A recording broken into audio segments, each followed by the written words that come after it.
Hello everyone, welcome to the match preview of match number 44 KKR versus PBKS। एक तरह से कह सकते हैं कि आपका ये रीमैच है बिकॉज ऑलरेडी इन दोनों टीम्स के बीच में एक बहुत क्लासिकल मैच हो चुका है। पहले बैटिंग की थी पंजाब ने 111 रन मारे थे और लग रहा था कि बहुत प्यारे तरीके से बहुत आराम से केकेआर जीत जाएगी। मेरा प्लान भी था ऑलमोस्ट स्टेडियम में जाने का, बट कुछ पर्सनल रीजन का नहीं जा पाया। और फिर जो पंजाब ने कर दिखाया वो किसी ने उम्मीद नहीं की थी। मतलब उन्होंने आईपीएल रिकॉर्ड बनाया और केकेआर की बैटिंग में उसके बाद काफ़ी कम कॉन्फिडेंस दिखा है। जीटी अगेंस्ट भी दिखा कि उनका वो लैक ऑफ कॉन्फिडेंस काफ़ी ज़्यादा उनको हैम्पर कर रहा था।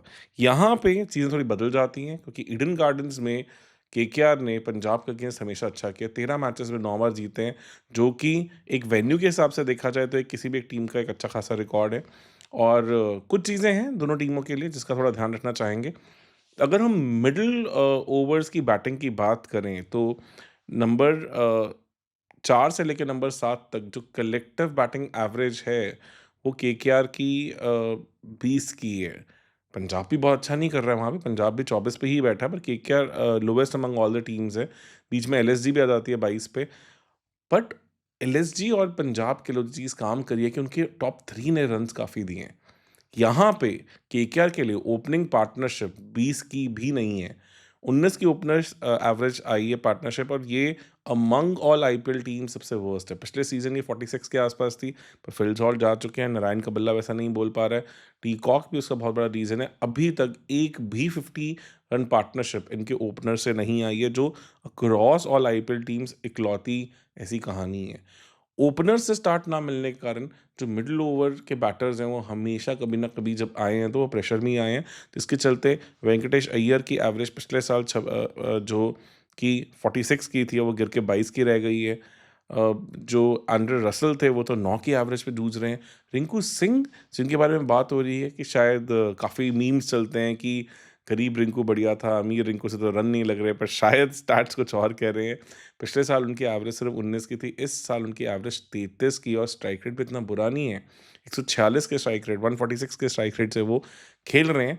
प्रॉब्लम ये आ जाता है कि या तो वो थोड़ा लेट आए हैं जब उनके पास करने के लिए बहुत ज़्यादा था, या फिर कुछ ऐसे टाइम पे आए हैं कि वो ज़्यादा इम्पैक्ट डाल नहीं पाए हैं। बट ओवरऑल उन्होंने इतना बुरा नहीं किया जितना बुरा उन लोगों को लग रहा है उनके बारे में।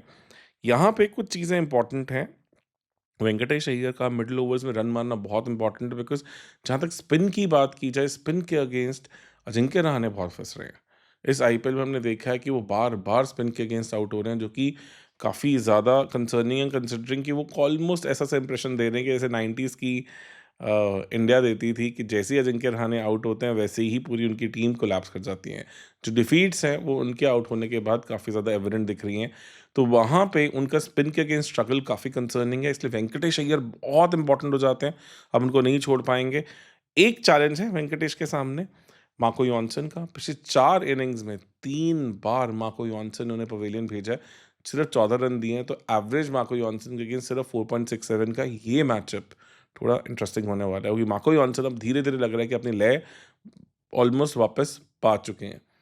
कुछ चीज़ें पंजाब के लिए भी अलग हैं, कंसर्निंग है, जहाँ उनके ओपनर्स ने बहुत अच्छा किया है। 10.67 की रन रेट से जो वो पावर प्ले में स्कोर करते हैं, वो बेस्ट अमंग ऑल टीम्स है, पर उनके गेंदबाजों ने बहुत नाराज़ किया। पावर प्ले में सिर्फ 10 विकेट्स आई हैं, जो वर्स्ट अमंग ऑल टीम्स है, और यहाँ पे चीज़ें थोड़ी बदलने की कोशिश होगी।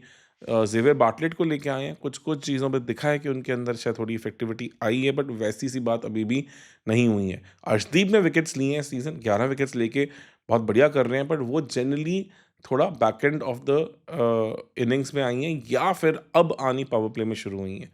पर ये एक एस्पेक्ट है जहाँ पे वो करना चाहेंगे।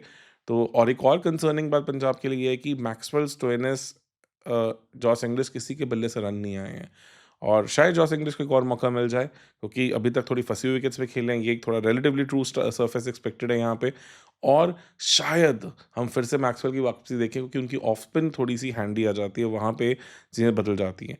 मुझे ज़्यादा उम्मीद नहीं है कि स्पिन ट्रैक देने की कोशिश करेगी केकेआर, जिस तरह के से उनके बल्लेबाजों ने स्ट्रगल दिखाई और जिस तरह से पिछले मैच में चहल के सामने फँसे थे। चहल का फॉर्म वापस आ गया, वो डिप वापस आ गई है, वो फ्लाइट दे पा रहे हैं, वो अपने एंगल्स, वो हर चीज़ें, और इवन गुगली में भी वो ग्रिप आया है। तो उसके चलते चहल अब फॉर्म में है, तो मुझे नहीं लगता कि शायद ऐसी गलती करेंगे। नो डाउट केकेआर के खुद के स्पिनर्स ने काफ़ी ज़्यादा इंप्रेस किया इस सीज़न, सबसे इकोनॉमिकल स्पिनिंग यूनिट में से रहे हैं, बट ओवरऑल उनके बैटर्स ने भी उतने स्ट्रगल किया। ऑलमोस्ट 2023 की कहानियाँ फिर से हमें रिपीट होती दिख रही हैं। तो इसके चलते मुझे उम्मीद नहीं है कि शायद वैसा हो, but obviously let's see, evening में हमें आज पता चल ही जाएगा कहानियाँ क्या होनी चाहिए। और भी कुछ चीज़ें हैं जिनका ध्यान रखने की ज़रूरत है। यहाँ पे रमनदीप के बल्ले से रन नहीं आया, बट स्क्वाड में केकेआर की ज़्यादा डेप्थ नहीं है। अय्यर जो श्रेयस अय्यर, यस, एक अय्यर पंजाब के पास भी हैं, उनका अब ये फाइनली अवे मैच है। अवे उनकी एवरेज 119 की हो जाती है, जबकि घर में सिर्फ वो 6.25 की एवरेज से 25 रन मार पाए 4 इनिंग्स में। तो अवे मैच है, ऑब्वियसली वहाँ पे काफ़ी दारोमदार होगा इनके ऊपर कि वो अगर स्पिनिंग ट्रैक आता है, तो वो अपने स्किल्स दिखाएँ, क्योंकि स्पिनर्स के आगे वो अलग ही लेवल पे खेलते हैं। इस पूरे सीज़न अभी तक एक बार भी वो स्पिन के अगेंस्ट आउट नहीं हुए हैं, और बहुत अच्छी स्ट्राइक रेट से 196 की स्ट्राइक रेट से स्पिन के अगेंस्ट रन्स भी मारते हैं। तो ये काफ़ी क्रिटिकल होने वाला है इन चीज़ों की तरफ।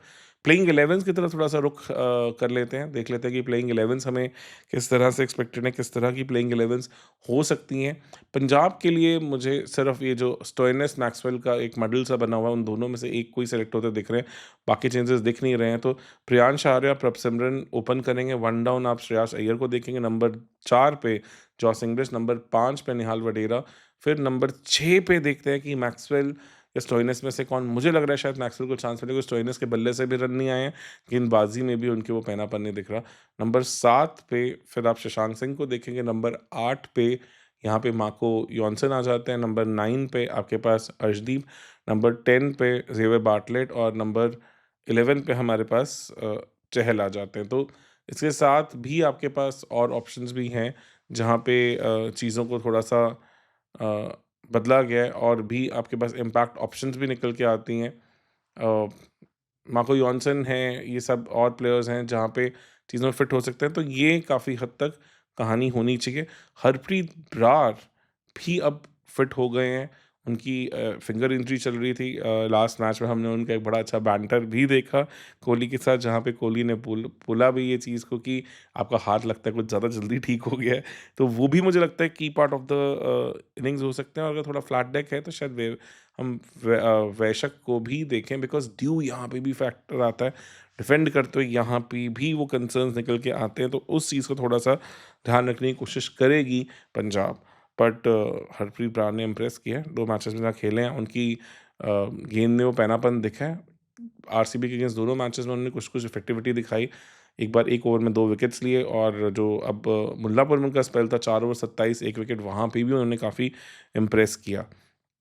केकेआर की तरफ रुख देखते हैं, तो उनकी टीम में ओपनर अब फाइनली गुरबाज आ चुके हैं। मुझे नहीं लगता एक मैच के बाद बिठाएँगे, क्योंकि डी कॉक से भी रन नहीं आए थे। पहले ओवर में आउट हुए हैं, बट शायद उनको अब मौका देना पड़ेगा, बिकॉज़ थोड़ा-सा तो आप चाहेंगे कि थोड़ी स्टेबिलिटी आपके टॉप पे रहे। नारायण के बल्ले से भी वो बात नहीं हो पाई है, तो ये भी देखना इंटरेस्टिंग होगा कि क्या आप वेंकटेश अय्यर को ऊपर भेजना चाहते हैं? मुझे नहीं लगता ऐसा अभी होगा, क्योंकि आपको वेंकटेश अय्यर को मिडल ओवर्स में भी यूज़ करना है, जहाँ पे स्पिन आती है, क्योंकि रहाणे वहाँ फँसते दिखते हैं। 1 डाउन रहाणे, 2 डाउन आप अंग्रेज रघुवंशी को लेके आ सकते हैं, जिस तरह से पहले यूज़ कर रहे थे। फिर या वेंकटेश अय्यर को फिर से दोबारा ऊपर रोल सकते थे, जो हमने देखा जीटी के अगेंस्ट हुआ। 5 पे वेंकटेश अय्यर या अंग्रेज, दोनों में स्वैप हो सकता है। 6 पे रिंकू सिंह, 7 पे एंड्रे रसल, 8 पे यहाँ पे रमनदीप पे प्रेशर होगा, उनके बल्ले से कुछ नहीं आ रहा है इस सीज़न। यहाँ पे अब उम्मीद होगी कि वो अब कुछ करके दिखाएँ। 9 पे हर्षद राणा, पिछले मैच में बहुत इम्प्रेस किया था जब पंजाब के अगेंस्ट खेले थे, आज भी इम्पोर्टेंट होंगे। नंबर 10 पे वैभव का प्रियांश आर्या के अगेंस्ट मैचअप बड़ा इंटरेस्टिंग होने वाला है। प्रियांश आर्या भी जब चेज़िंग में आते हैं, तो उतने इफेक्टिव नहीं रहते। बैट फर्स्ट में बहुत ज़्यादा इफेक्टिव है, तो वो एक इंटरेस्टिंग मैचअप रहेगा, और उसके सिवा फिर आपके पास अब वरुण चक्रवर्ती हो जाते हैं। इम्पैक्ट प्लेयर में मुझे नहीं लगता कि स्पेंसर जॉनसन की तरफ आप रुख लेंगे। एंड्रे नोकिया खेले थे लास्ट टाइम जब पंजाब के अगेंस्ट मैच हुआ था, और मोइन अली ने भी बुरा नहीं किया है। स्पिन में काफ़ी उन्होंने इम्प्रेस किया है। बैट से उतने रन नहीं आए, तो वो बैटिंग कुशन वो दे नहीं पा रहे। तो डिपेंड करेगा किस तरह का ट्रैक है। अगर फ्लैट ट्रैक है, तो मुझे लग रहा है कि एंड्रे नोकिया को चांस देंगे, ताकि पेस से थोड़ा बहुत तंग कर सके। श्रेयस अय्यर के अगेंस्ट उनके बम्पर्स काफ़ी हेल्पफुल हो सकते हैं, और वो 152 से जितनी कंसिस्टेंटली बॉल कर रहे थे मुल्लापुर में, उसके साथ लग रहा था कि वो रिदम है, वो फॉर्म है, वो पेस है। तो काफ़ी इंटरेस्टिंग मैच होने वाला है आज, बहुत बड़ा मैच होने वाला है, जहाँ पे केकेआर चाहेगी कि वो थोड़ा-सा लास्ट सीज़न के आरसीबी और इस सीज़न के एमआई की तरह कमबैक करके दिखाए। वहाँ पंजाब का जो हॉट एंड कोल्ड फॉर्म चला है, उसके चलते उनको अब एक मैच चाहिए, जहाँ पे वो जीत के अपनी थोड़ी दावेदारी टॉप 4 की तरफ और स्ट्रॉन्ग कर सकें। तब तक के लिए देखते हैं क्या बनता है। आज शाम को हमारे साथ जुड़िए, लाइव सेशन में बातें करेंगे। और अगर आपने चैनल को अभी भी सब्सक्राइब नहीं किया तो प्लीज़ आप हमें अपना छोटा-सा एक वोट ऑफ थैंक्स दे सकते हैं, सब्सक्राइब करके। बने रहें हमारे साथ, मिलते हैं आपसे शाम में। धन्यवाद।